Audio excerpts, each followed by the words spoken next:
सरोज के बयान के बाद अब सांसद रामजी लाल सुमन ने एक बार फिर से नया मुद्दा छेड़ दिया है। समाजवादी पार्टी के नेता हो या फिर सांसद, सनातन पर लगातार सवाल खड़े कर रहे हैं।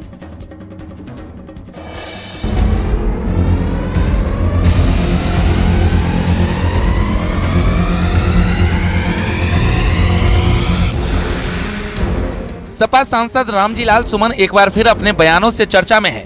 रामजी लाल सुमन ने कहा कि गड़े मुर्दे मत उखाड़ो वरना भारी पड़ जाएगा, फिर हमें कहना पड़ेगा कि हर मंदिर के नीचे बौद्ध मठ है। अखिलेश यादव आगरा आ रहे हैं, मैदान तैयार है, दो हाथ होंगे। अगर तुम ये कहोगे कि हर मस्जिद के नीचे एक मंदिर है, तो फिर हमें ये कहना पड़ेगा कि हर मंदिर के नीचे एक बौद्ध मठ है और तुम बड़े मुर्दे मत उखाड़ो। गड्ढे बड़े उखाड़ोगे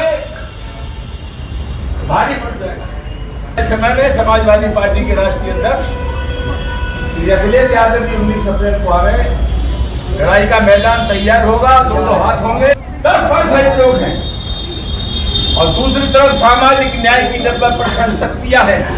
विजयी हमारी होगी, कोई माई का लाल हो नहीं सकता।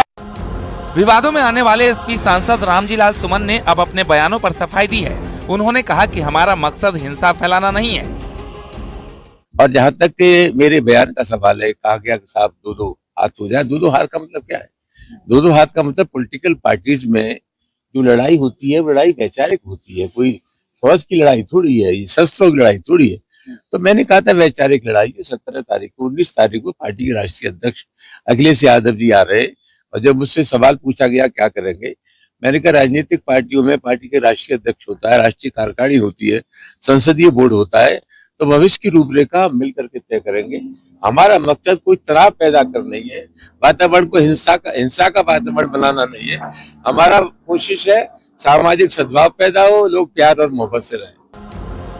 कल कौशाम्बी में सपा नेता इंद्रजीत सरोज ने भी मंदिरों पर सवाल उठाए थे और कहा था कि अगर मंदिरों में ताकत होती तो विदेशी आक्रांता नहीं आते।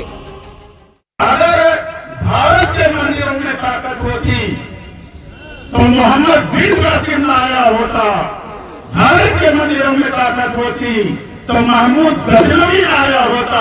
भारत के मंदिरों में ताकत होती तो मोहम्मद घोरी आया होता और इस दुर्ग को लूटने का काम न किया होता। इसका मतलब मंदिरों में ताकत नहीं थी। सनातन पर सपा नेताओं का ये बयान कोई पहली बार नहीं है। इससे पहले भी कांवड़ यात्रा हो या फिर महाकुंभ, सपा नेता सवाल उठाते रहे हैं। Bureau report, news 18।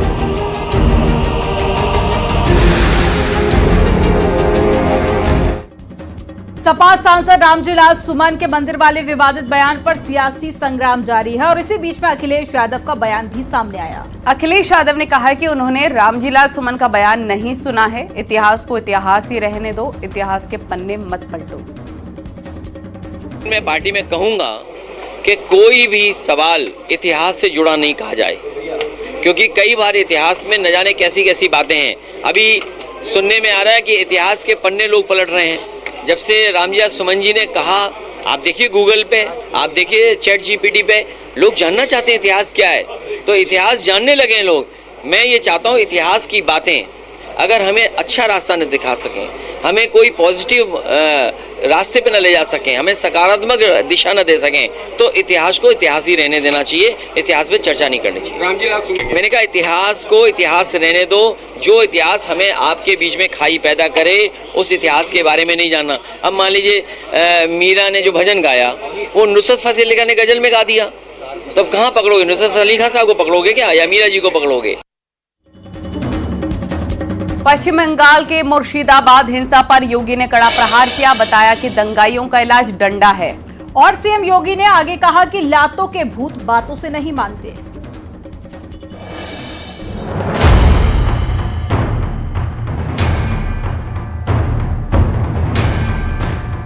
पश्चिम बंगाल में जारी हिंसा पर सीएम योगी ने बड़ा बयान दिया है। सीएम योगी ने दंगाइयों पर कहा कि लातों के भूत बातों से नहीं मानते। लातों के भूत बातों से कहां मानने वाले हैं? दंगाई डंडे से ही मानेंगे। सीएम योगी ने ममता बनर्जी समेत पूरे विपक्ष से पूछा कि पश्चिम बंगाल में हिंदुओं पर हो रहे अत्याचार पर विपक्ष क्यों मौन है। इन दंगाइयों का उपचार ही डंडा है। बिना डंडे के मानेंगे नहीं। आप देख रहे होंगे बंगाल जल रहा है, वहां की मुख्यमंत्री चुप है, दंगाइयों को शांति दूत कहती है। अरे लातों के भूत बातों से कहां मानने वाले हैं। लेकिन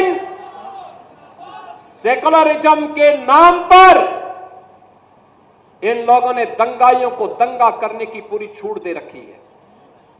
पूरा मुर्शिदाबाद पिछले एक सप्ताह से चल रहा है।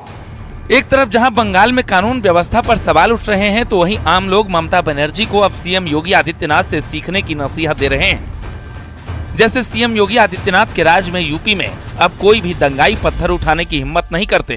संभल इसका सीधा उदाहरण है। वहीं ममता बनर्जी के राज में बंगाल में साल दर साल दंगे हो रहे हैं।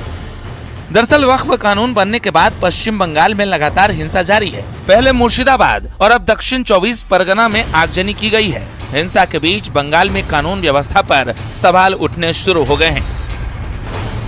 Bureau report, news 18।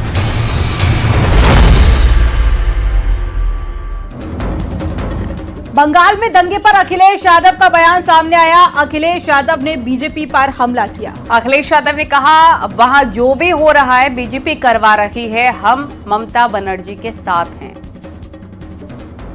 अच्छा, बंगाल से क्या लेना देना, हम ममता जी के साथ है, खत्म बात। वहां जो कुछ कम्युनल टेंशन हो रही है वो सब बीजेपी करा रही है। हमने मुजफ्फरनगर में नहीं देखा क्या, या यूपी में जो घटनाएं होती नहीं देखा, मैंने अपने तालग्राम में देखा। तो मुर्शिदाबाद में हालात तनावपूर्ण हैं। पश्चिम बंगाल की सीएम ममता बनर्जी ने शांति की अपील की है। एक तरफ जहां ममता बनर्जी अपील कर रही हैं, तो वहीं दूसरी तरफ पीड़ितों ने भी अपना दर्द बयां किया है। শান্তিপূর্ণভাবে গণতান্ত্রিক আন্দোলন করার অধিকার সকলের আছে উইথ পারমিশন, বাট প্লিজ দয়া করে সে যেই হোক, ABCDEFGA যেই বা হোক, আইন কখনো হাতে তুলে নেবেন না। আইনের জন্য তো আইনের রক্ষক আছে, আইনের ভক্ষক তো দরকার নেই। বাংলার মাটি শান্তির মাটি, এ মাটি সোনার চেয়েও খাঁটি, এই মাটিতেই জন্ম নিল রবীন্দ্র নজরুল। वाक बिल का जो जुलूस निकला था, उसी से पथराव शुरू हुआ। पहले पथराव के बाद कुछ जुलूस चला गया, कुछ उपद्रवी यही का होगा, अगले बगल का होगा। हम लोग तो अंडरग्राउंड थे। जब दुकान मेरा चोरी हुई तब मैं अंदर ही था। हम लोग का तो यहाँ का कोई किसी से इसका हमारा यहाँ का आदमी का बहुत मेल जोल है। ये बाहर का आदमी का काम है। समर्थन नहीं है या हम कुछ कर सकेंगे। हम लोन लेके पूरा एक दुकान किया था, 6-7 लाख रुपया का सामान था सर, पूरा एकदम डैमेज कर दिया है, सब निकल के जला दिया है। वक्फ कानून पर कल सुप्रीम कोर्ट में सुनवाई होने वाली है। सुप्रीम कोर्ट में कुल 6 से ज्यादा याचिका दी गई हैं। इन याचिकाओं में जमीयत उलेमाए हिंद समेत केरल जमीयतुल उलेमा, आम आदमी पार्टी के नेता अमानतुल्लाह खां की याचिका, कांग्रेस सांसद जावेद मोहम्मद की याचिका, AIMIM के असदुद्दीन ओवैसी और साथी association for protection of civil rights की याचिकाएं भी शामिल है।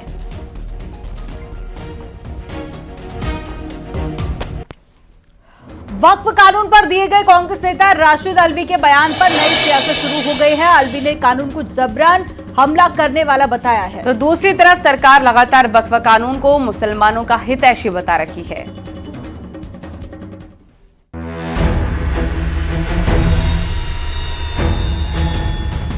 वक्फ कानून को लेकर सियासी संग्राम थमने का नाम नहीं ले रहा है। कांग्रेस नेता राशिद अल्वी ने वक्फ को लेकर भड़काने वाला बयान दिया और कहा कि किसी के धर्म पर जबरदस्ती हमला करेंगे तो परिणाम कुछ भी हो सकता है। किसी के मजहब पे जबरदस्ती हमला करेंगे, उसके नतीजे कुछ भी निकल सकते। किसी के मजहबी मामलात में मदाखलत नहीं करनी चाहिए, लेकिन Bharatiya Janata party anti Muslim, anti इस्लाम है, इसलिए उन्होंने वक्फ के कानून को जबरदस्ती थोपा है। कांग्रेस के बाद उधर झारखंड सरकार के मंत्री इरफान अंसारी ने कहा कि वक्फ कानून को झारखंड में लागू नहीं होने देंगे, जिस पर यूपी के डिप्टी सीएम केशव प्रसाद मौर्य ने कहा कि कानून से मुसलमानों का भला होगा। दलित, पिछड़े, वंचित, शोषित या किसी भी गरीब के साथ इस प्रकार की घटनाओं को अंजाम देने का काम करेंगे, उनके खिलाफ इतनी सख्त और कड़ी कानूनी कार्रवाई होगी। वक्फ बोर्ड में संशोधन हम लोग बर्दाश्त नहीं करेंगे। दरअसल वक्फ कानून लागू होने के बाद से लगातार विपक्ष सवाल खड़े कर रहा है, तो सरकार कानून को मुसलमानों की हितैषी बता रहा है। फिलहाल सियासत थमने का नाम नहीं ले रहा है। Bureau report, news 18।